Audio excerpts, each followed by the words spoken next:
Hi, this is Justin Hibbard, and thank you for joining me for Why Catholic, my podcast about the what and why of Catholicism. While normally these episodes are about 17 minutes in length and focus on a topic related to Catholicism, every so often I like to interview someone who is living out their Catholic faith in a unique way. If you know my story, which I've linked to in the show notes, you know that I grew up in various Protestant circles and was a Baptist pastor for 11 years. My journey to Catholicism began with a search for goodness. I really was looking for a transformational church, and one of the key components I was searching for was a church that prioritized charity. During COVID, so many people were losing their jobs and their livelihood, and so I asked, is there a church out there that is giving boldly to people in need? In one of my first Sundays attending a Catholic Mass, I learned that the local parish had given $400,000 to families in need. And I said, this is the kind of mission I want to financially support. Since that time, that parish, St. Mary of the Assumption Catholic Church in Park City, Utah, has not only become my home parish, but is also my place of employment. It is a vibrant Catholic community in the heart of the Wasatch Back. And since COVID, their charitable work has only grown.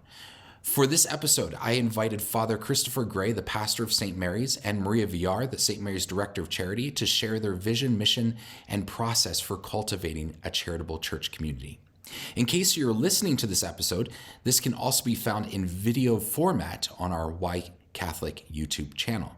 Here's my interview with Father Gray and Maria Villar.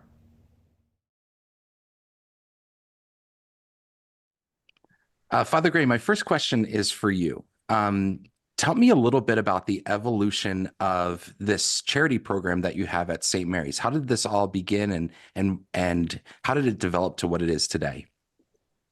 For many years, St. Mary's has been charitable in this location. But I think there's also a personal aspect here, which I think is really important, especially in making decisions and kind of trying to structure things.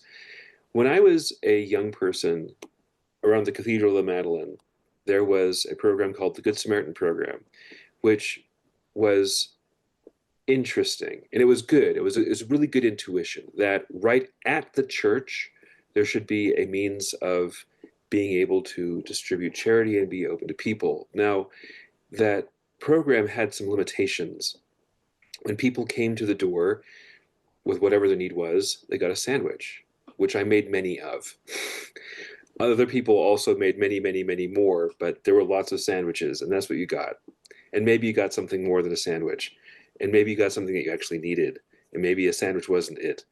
And so as a young person, when I'm thinking, 12, 13, 14, seeing this happen, and my mom was one of the volunteers who was there, answering the door and people coming to the church and getting a sandwich, it was like, this is insufficient. This is profoundly not enough for what is needed. Fast forward a bit. With St. Mary's, we've always had a perspective of charity toward others. And when I became pastor here, there were already several mechanisms available. For example, the food bank, and also the various charitable work that we did on the ad hoc basis of people coming to us with a need and being able to help them, along with the various things that the Interfaith Council does in Park City, specifically the gas vouchers, meal vouchers, again, very basic kinds of things. And so drawing upon my experience, drawing upon needs that are very visible, drawing upon all of these things, one of the ideas that I had for being pastor at St. Mary's is that someday I would like to have essentially kind of like a social work idea somewhere in this organization, to be able to be with people, accompany them, give them more than just a sandwich, which taken in an allegorical way means pretty much any kind of, well, you need this, but this is what we got, so we're going to go for what we got. Any kind of thing which is insufficient, but really to be able to more personally, more effectively assist those people who come to us with needs, which are often quite complex. So that's the genesis in my mind. There's lots of different people working at different times in different places, trying their best to be able to meet the needs.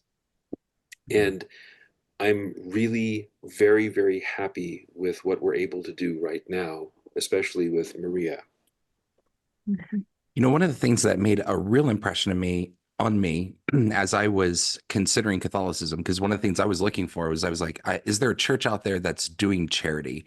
I think, like you said, there are churches that, you know, dip into charity here and there and give out the sandwiches, but is there a church that's really committed to charity? And I came one Sunday during COVID, or towards, I guess, the middle or end of COVID, and they announced that they had given, the church had given some lump sum to families in need.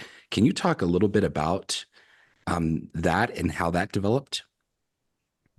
Over the years, especially during COVID, we already had a mechanism to be able to offer rental assistance.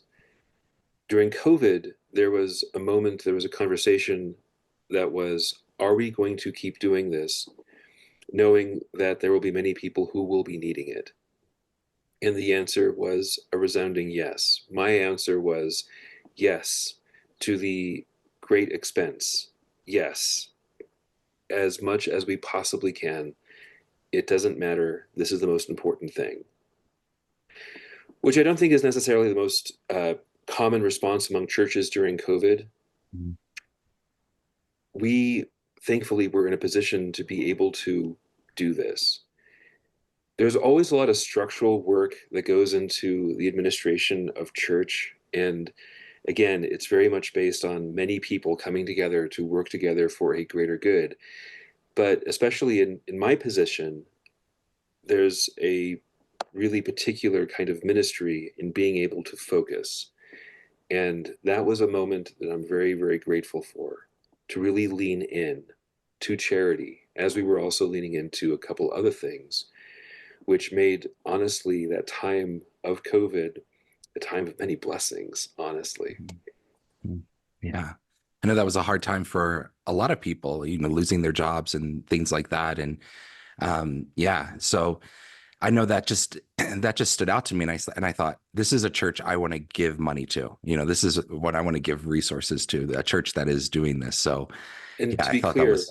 it was also, yes, we are going to give hundreds of thousands of dollars of rental assistance, which wasn't just about the renters. It was also about the landlords who have essentially a business to run. And if that business collapses, then we Mm, are in a much worse situation. So it's not a small amount by any means. It's actually a staggering amount to me yeah. personally, who's, my personal finances don't get anywhere near that per year. But this is also what is needed to begin to meet the need in this place. Yeah, absolutely. Well, I know one of the big turning points here in this charity work is hiring Maria. Can you talk a little bit about the impetus for bringing on a director of charity? For several years, I've wanted to explore this position, and I had been thinking about a variety of people to bring on board for this kind of work. The timing wasn't quite right, but the opportunity presented itself.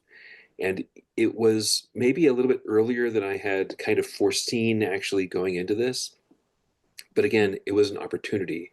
It was providential that we were able to make this connection. And it was really cool Mhm. in a very blessed way. God blessed this. And I think that counts for a lot. Awesome. Maria, I'd like to speak with you for a few minutes. Can you tell me a little bit about your background as a social worker or caseworker and what got you into this career? Uh-huh. Yeah, bueno, my life into social work is mostly very personal, right? I'm an immigrant myself. I'm originally from Cuba. I arrived to this country with almost nothing, $300 in my pocket, the first time that I came to the United States. I was a single mom. Mm, I also lived some personal experience, domestic violence. I was a victim of crime. But all those experiences actually form and shape the person that I'm today. And then it gives me the skills, it gives me the tool, um, in my work experience, I worked from early childhood all the way to hospice care. So I was able to see life in all their dimensions, and all the beauty and all the stages in life. And then now I'm pursuing my master in social work. And it's beautiful because this is going to complement everything that I personally experience, my empathy, to all these other tools that are going to allow me to better serve my community and the clients that we receive here in St. Mary's every single day. So yeah, that's You know, I how. forgot. Oh, go ahead. No, go ahead, please. I was going to say, I forgot to tell you, my great grandmother was from Cuba. So, and my great grandfather, Father Gray, was from Spain. So had that connection. So Well, here that's beautiful, Maria. That probably speaks to your ability to empathize with people and to see them at all the different stages of life. Yes, when I see them and their struggle, I realize that, different variations, but I was there at some point. And that makes you be especially empathetical to another individual that is struggling, and make that connection as a peer is very unique. So it builds trust, actually, when there is someone that comes to me and I can validate their feelings and say, hey, I was there. It must be hard.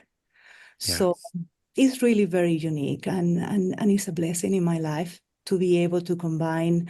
I think everything was shaped to the point that I end up with all of this knowledge that allow me to better serve the most vulnerable individuals in our community right now.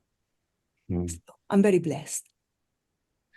It's amazing how personal experience matters so much in this.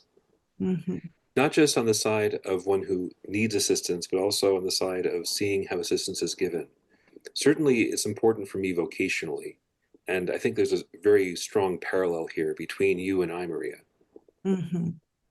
Oh, yeah, it's another way to see things. We probably were exposed to experience that no one should, but we build that resilience from it. And then here we are now, sharing our knowledge with others, so showing them that they can thrive as well.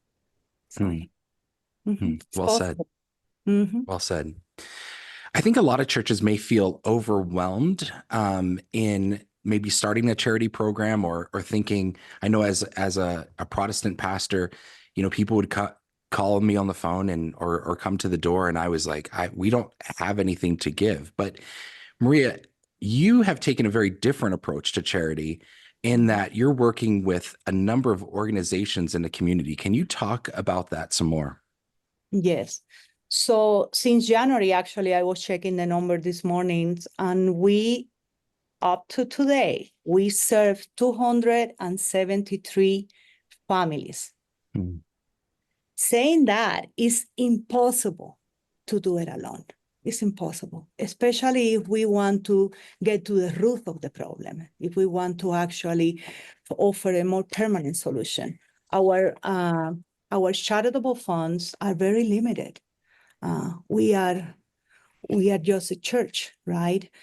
That has a strength because it's unrestricted funds, which means that we don't need to have all the ground restrictions that maybe some other organizations need to face when they are accessing state funds. But also it limits what we be able to receive to offer our clients, because it's limited only to private donations, personal donations, and small grants like one that we received recently from Park City Community Foundation. However, what we have here allow us to provide emergency critical financial assistance. Saying that is that we are the frontier. We are the first ones that can jump into a critical situation immediately. And that's what other organizations actually can see on us, and they come to us. So the majority of the referrals are coming from other organizations, mental health providers,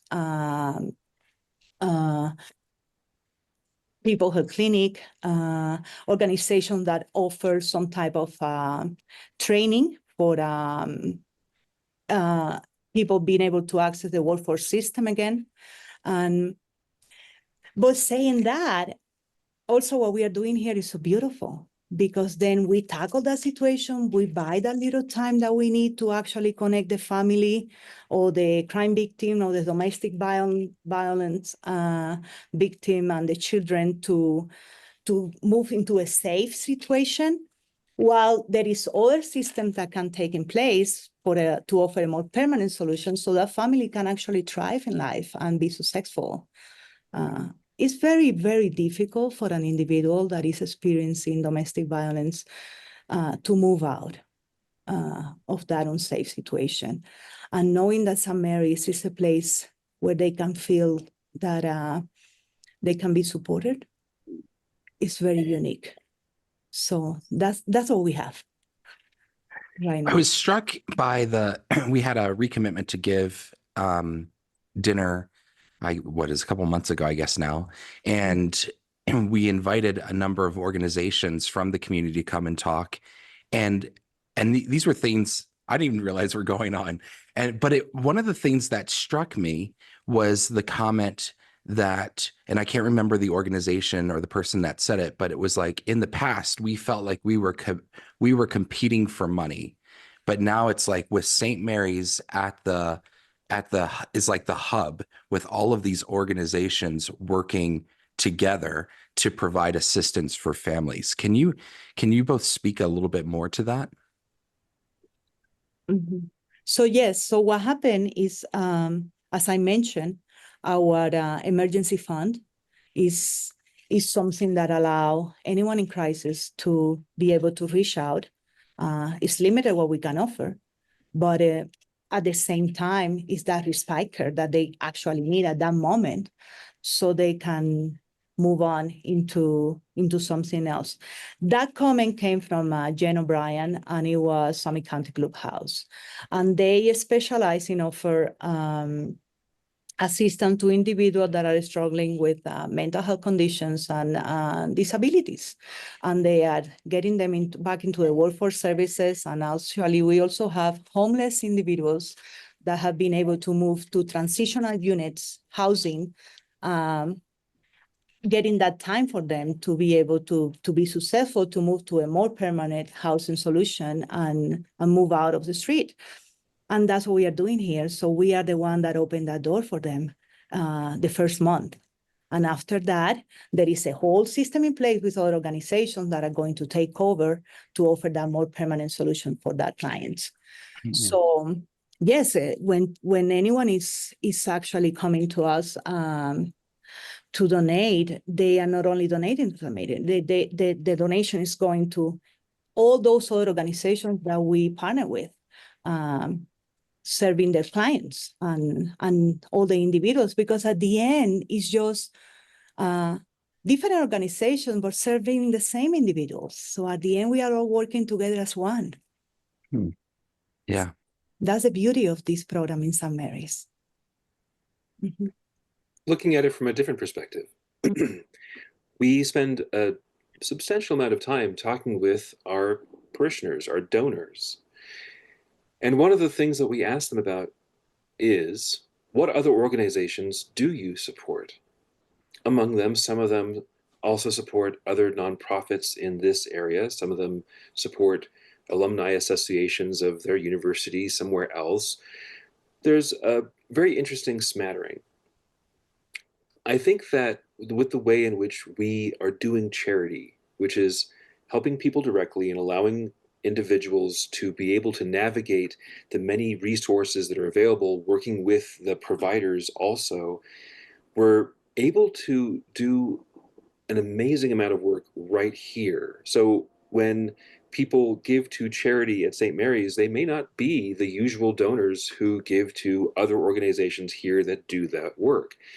but they are also being able to provide for the people here, which is, I think, kind of the back question for what other organizations do you give to, which is what is important to you? And at a very fundamental level, I think that pretty much everyone can agree that people are important. People matter. Certainly, this is evangelical in its perspective. This is very Christian in its outlook. People matter. And the way in which we do that isn't always super clear.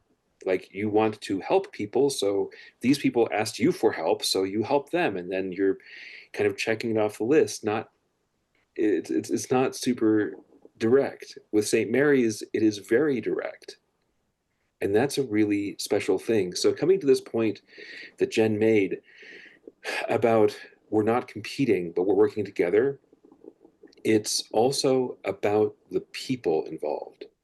And it's not just the clients, the people who receive services, but also those who are living out their Christian life. We are working together in that. And then again, that is really beautiful and wonderful. Yeah. Yeah, and something else that I want to share, and just to add to what Father Gray just say, just imagine, for example, when we work in partnership with Peace House. We work with Peace House almost, every single week. If I'm not telling you every single day, right? So what happened here is we may have a client, we may have this single mother with 5 children, 7 children. And when we place that single mother in a transitional unit at Peace House come to us because they cannot pay themselves because of those grant restrictions that I told you before. So then what happened is we are able to be the one that are helping this family to move out of that super unsafe situation and thrive based on their income, sometimes for many months, basically, because the transitional unit are very, very affordable, but then they cannot pay themselves. So they need to come to us in order to get that cover. So that's the beauty of us being seen from these other organizations as that emergency rapid assistance that nobody else can offer. And it's very unique and very rewarding. For sure. Absolutely. Marie, you've hinted at some of the issues that you face with the people that you help. I think there's probably a lot of people in Park City, they live very affluent lives and they don't see these needs of poverty and domestic abuse and things like that. Could you share maybe some of the things that you see and the needs that people have that come to you? Yes, so I'm telling you, priority are single mother with children, we senior with disabilities, those that are struggling with any type of mental health condition. We are tackling food insecurity. When we are Catholics, right? So we are here to serve our neighbor and welcome them and see Jesus in every single face that knock our door. And basically, that's what we are doing. We are saving lives. Sometimes people come to us struggling with a hard decision or considering maybe, I want to end my life. I cannot handle this suffering any longer. But the reality is that then we host that conversation when they actually realize it's not that I don't want to live. It's that I want to have a life without that type of suffering. It's that I want to learn how I can be successful and move on above all these traumas that I may experience. And then this is what we are. We are that place where they feel that this is safe. So, well, basically, it's mostly our community referrals, but yes, mostly single mother and victims of crime, victims of trafficking. They can come to us and they trust, and that's so unique. That This is a sanctuary, as fathers say. He wants to be one. Well, I can tell you right now, we are one. Any fear that anyone may have, they can come to us and they can tell us, and we can safely connect them with the services that they may need. So, And to your point, Justin, it's not just a matter of social background that makes people blind to the difficulties in other people's lives. That's just universal. Nobody can look at anyone and say, they're doing great. They're suffering tremendously. It doesn't work that way. Obviously, there are some times when, sure, you can notice more than others, but that's not always apparent. And this idea of sanctuary implies that there has to be some way that we can actually meet with people and actually address needs as they are being described to us and as we learn more about. And you can't do that unless you actually get to know them and spend time with them and really allow the heart to be opened. And it's not a one-way street on that. And this is, again, the reason why it's so important to have a focus here and not merely yet another task that has to happen in the office. Yeah, absolutely. Okay, there's a lot of talk about immigration in our country with the recent election and things like that. And I don't mean to get too political or anything like that, but I know that there are people that are passionate on both sides of the issue of, hey, we should be more welcoming to immigrants versus, hey, we need to really crack down on illegal immigration. How would you respond to someone who might say something like, why is the church helping and aiding illegal immigrants or undocumented workers, to put it more precisely? So what I can tell you about that, Justin, is we welcome the person, the human being, despite any legal status, anything that their background, nothing. This is helping human beings. We are helping our neighbor. We are welcoming the stranger, right? And that's what we are called to do. And something I'm going to share right now about this is, the Holy Spirit works in different ways, right? And this morning, this is something very unique that happens to me this morning, right? So I personally have a condition that is polycystic kidney disease. It's a genetic condition. So I follow all these other podcasts about kidney transplant and different things, right? And then I have this article this morning that I was reading about bioethics. And then they were talking about all the barriers that undocumented individuals may face in order to access and be listed as an organ recipient. And while I was reading all of this, I was thinking, oh, Lord. One of the processes that we have here in St. Mary's when people apply for assistance is we require a picture ID. And some of the people that may be in this status, right, that they don't have a legal status in the United States, what they have is something that is called driving privilege. Well, I'm going to tell you something. During all this time that I have been the person that is processing all of these applications, I didn't receive one driving privilege where the person is not listed as an organ donor. So the reason I'm sharing this with you is if they are willing to give us the gift of life, even knowing all the barriers that they may face to become a recipient of an organ at some point in their life if they need one. There is a lot of barriers because what happened is the cost post-transplant is so expensive, right? The anti-rejection medication need to be taken for life. There's so many things involved in this, but disqualify many of these individuals to be able to receive an organ at some point in life. But they are giving it to us without even thinking.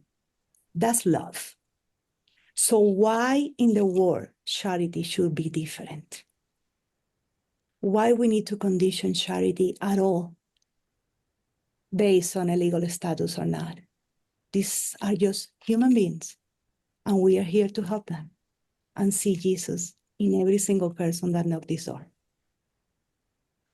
So that's my answer to you. I have never thought about it that way, with the as them being donors, and that's mind blowing. So thank you for sharing that perspective. I was watching All Quiet on the Western Front the other day, which it's like from these young Nazi soldiers' perspective. And one thing that struck me was, you see the Red Cross helping these Nazi soldiers who have been injured or wounded in war. And I think to myself, there's a lot of conflicts where in the world where we kind of want to take sides, but the Red Cross or some other charity organizations, their job is not to take sides. Their job is to go in and to save individuals. And I think when I think about this issue, I think, first of all, it's a extremely complicated and complex issue, as you being an immigrant would know. And it's not cut and dry. There is no get in line. There is no line for people. And but whether they're here legally or whether they're here as undocumented or whether they're waiting for some status and kind of in a limbo, they still have needs, right? Yeah, and medical conditions sometimes, even crises, if someone is getting a stroke or a heart attack, it's not that it's going to happen just to this individual or that individual. It could happen to anyone. So that's what I'm saying. We are serving human beings. That's what we're doing as Americans. In general. Yeah. Maria, as you look ahead 5 years or so, what's your vision for St. Mary's as a hub of charity? I just want to expand it. I see that we are going to expand all these partnerships that we have right now, even more with our community, and continue growing and creating this awareness and disclosing maybe a little bit of what's going on in our community, opening the eyes of everybody so they can realize that even when you don't see it as a daily basis, there is poverty that is around us, that we can make a difference and help. And I can see St. Mary's as the catalysis, right? To create that awareness in Park City and be that center for education and skills and so many other things that we can offer so we can help people to thrive. And that's what I really want to see. The housing crisis is not going to get any better anytime soon, right? The area median income in Park City I think it's around $124,000. So there is not enough units to rent, and affordable housing is very into more units to buy and not to rent because the cost that is associated to all of that, and but it's not going to get any better. We are seeing so many difficult situations that are not humane at all. People living, sharing mattresses, what they need to pay is outrageous, between $600 to $900 per person to share a mattress. This is happening.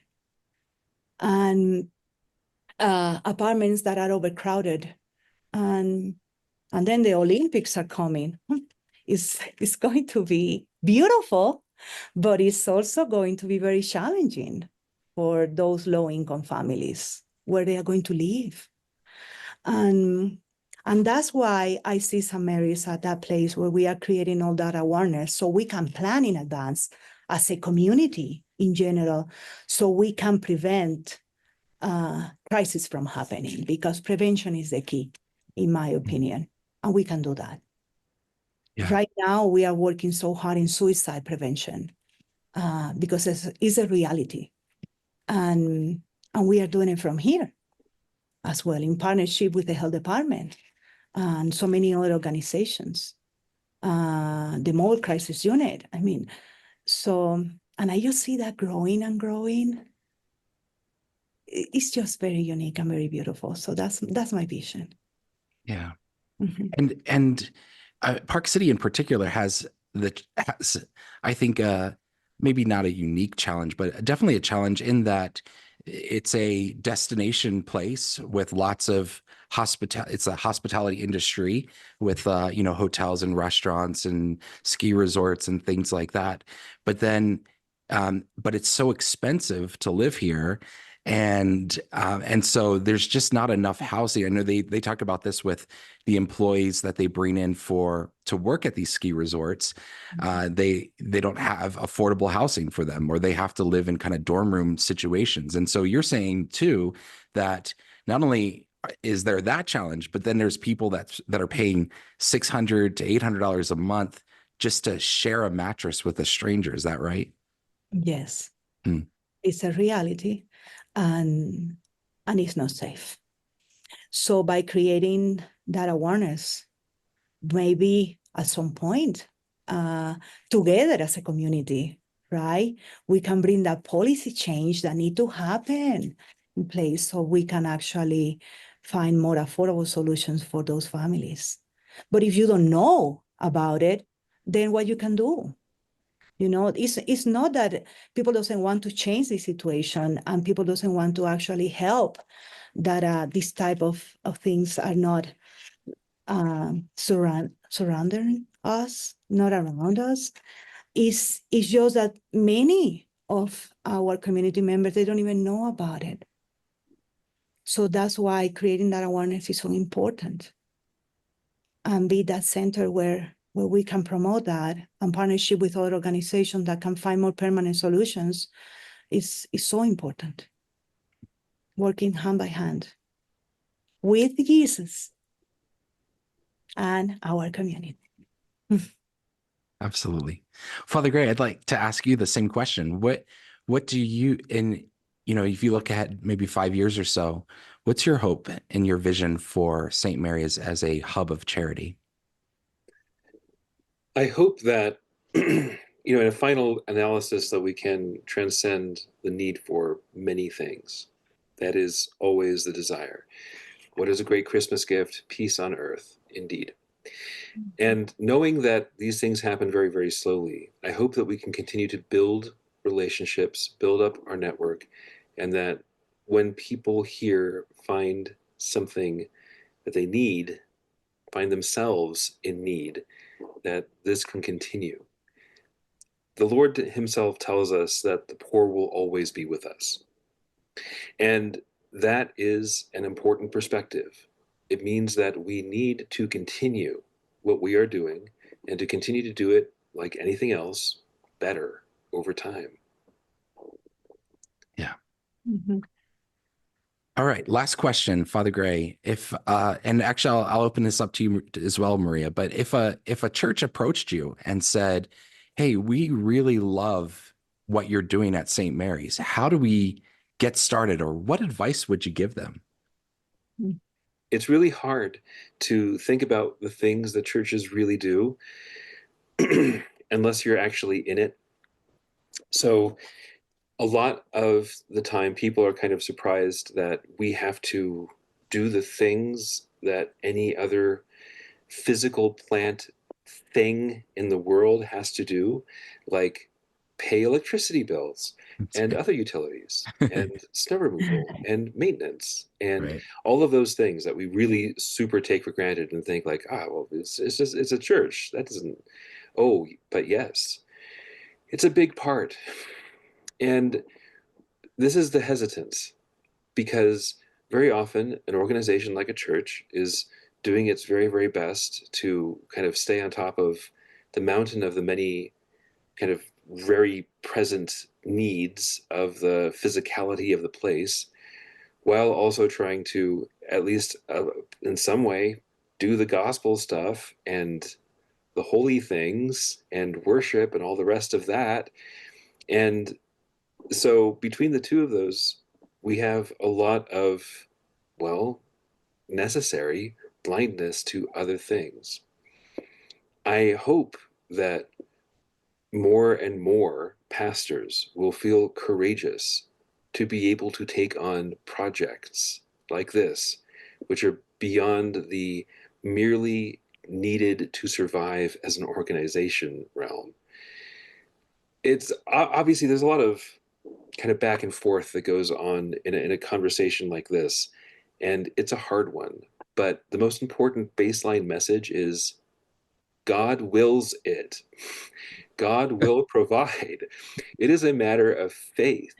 And the church has a very special place in our society now and always as being a place that welcomes those who are downcast or otherwise in a bad situation. I mean, this is also kind of the prophecy of Isaiah that the Lord brings out to proclaim liberty for captives, a jubilee, and all the rest of it. By the way, it's the Jubilee year. It's a good thing to do for the Jubilee. But I mean, this is what the Lord does. And as ministers of Christ, this is what we must do. Maria, anything to add to that? It's taking action. That's what we are doing, and I really encourage other churches to consider it. It's very unique. The need is there everywhere, and someone need to actually take the initiative to address it. And it's possible. As Father say, God will provide. He does. I see it myself in my personal life. I mean, he took my hand and walked with me out of situations that I couldn't do it without him. So the same way he's making it possible for us here at St. Mary's, so we can help other people to take his hand and walk out of those unsafe situations as well. So yes, it's a reality, and it's possible. We just need to do that first step. It's the hardest one. And then everything will unfold in front of you so beautifully. Yeah. Helping one person at a time, right? One at a time, and you will be surprised how much you can accomplish. I'm telling you, doing one at a time here at St. Mary's, we are already helping 273 families, no individuals, families, 273 today. Amazing. Well, thank you both for being here, Father Gray and Maria. Thank you so much for your work in charity, your commitment to charity, and for sharing your perspectives today. I really appreciate that. Thank you, Justin. Thank you. What a powerful mission St. Mary's is on. It's amazing to hear not only about all the lives they're helping, but the ways that the parish is working with local organizations to serve those in need. In the show notes, I've provided a few links where you can learn more about St. Mary's charitable work, as well as a link to give financially. Let me once again thank Father Gray and Maria Villar for joining me today for this special episode, and a special thanks to you for joining me here on Why Catholic. God bless you. Thank you for joining me for Why Catholic. Be sure to subscribe to Why Catholic wherever you get your podcasts. And you can also subscribe to my Substack site and get the next episode in your email inbox. As a subscriber, you get a special discount code to the Why Catholic Etsy store. If you've been blessed by this podcast and you're feeling generous, there's also a way to financially support it, and patrons get some extra perks. To become a free subscriber or a patron, just go to whycatholic.substack.com/subscribe. Also join me on Instagram at Why Catholic Podcast, all one word. Thanks again for listening. My name is Justin Hibbard, and this is Why Catholic. God bless you.